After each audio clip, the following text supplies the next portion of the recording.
African countries that are indirectly being ruled by their colonial masters.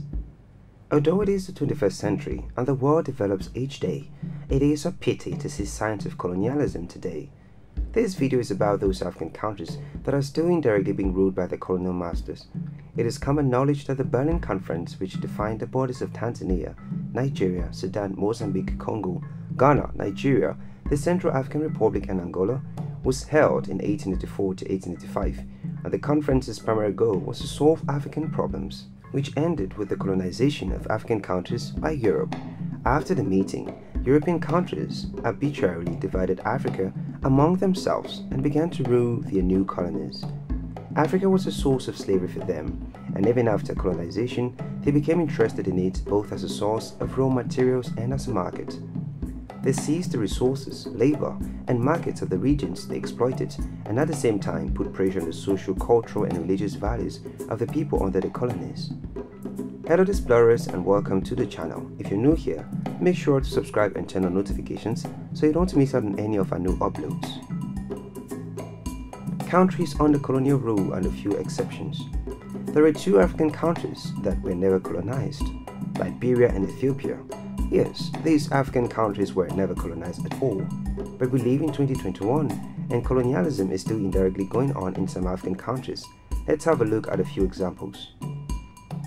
Today, only Ethiopia has an official language among other African countries. Meanwhile, the official languages of the other colonies are English, French, and Portuguese are in consequence. And so colonialism is a severe obstacle for these countries to speak their language. Let's consider another example. Today, Somalia, one of the African countries colonized by France, is divided among Britain, France, and Italy. Although Europe has assured that it will resolve the conflict between the Anglophone and Francophone forces in Cameroon is ongoing due to colonialism. Let's take a look at Nigeria, where the French still controls uranium mines. Zimbabwe, where the British continue to mine diamonds. A large part of the economy in Angola and Mozambique are under the control of Portuguese companies. Moreover, investments in Burkina Faso must first be approved by the French government.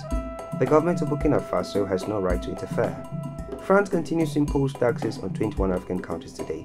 It is estimated that France earns $100 billion a year from these taxes. 52% of Nigeria's oil revenues go to the British budget. The banking sector entirely lies within Britain. Obviously, colonialism has been rooted and keeps growing in Africa, rather than ending. Indeed, there is no more slavery, but then there are Africans who work for days to fill the pockets of countries like Great Britain and France. There are many matters of concern still unanswered. Could Africa's economic development be different without colonialism? Would these countries be wealthier today if no colonization happened? Some debates have been held on these matters for years, but no satisfactory results have been gained. Recently, however, historians have revealed an extinct fact while studying the archives. There has been an increase in wages in the British colonies. Admittedly, Africa has benefited from the development of railways and the application of technology, but how right is it to be stemmed from colonialism? If we look at the increase in welfare and the average standard of living, it does not mean that they all have benefited from it. What if? If African countries were not colonies of European countries, the situation would certainly be different than it is today. Maybe they would not be as developed as European countries today, but would not be as weak, starving, low income as they are today. They would be able to build their own educational systems, have their languages and religions in place. At least its natural resources, which could help them improve their economies, would not be exploited by other countries. Indeed, the continent is critical geography, leading to challenges in the development of agriculture, but it is possible, to say the least, to strike a balance by being rich in natural resources. It is undeniable that if the revenues that fill the European budgets were included in African countries' budgets, Africa would not be as it is today. Conclusion: I shall say that it is challenging to gather the available evidence to claim that African countries have developed due to the colonization by Europeans.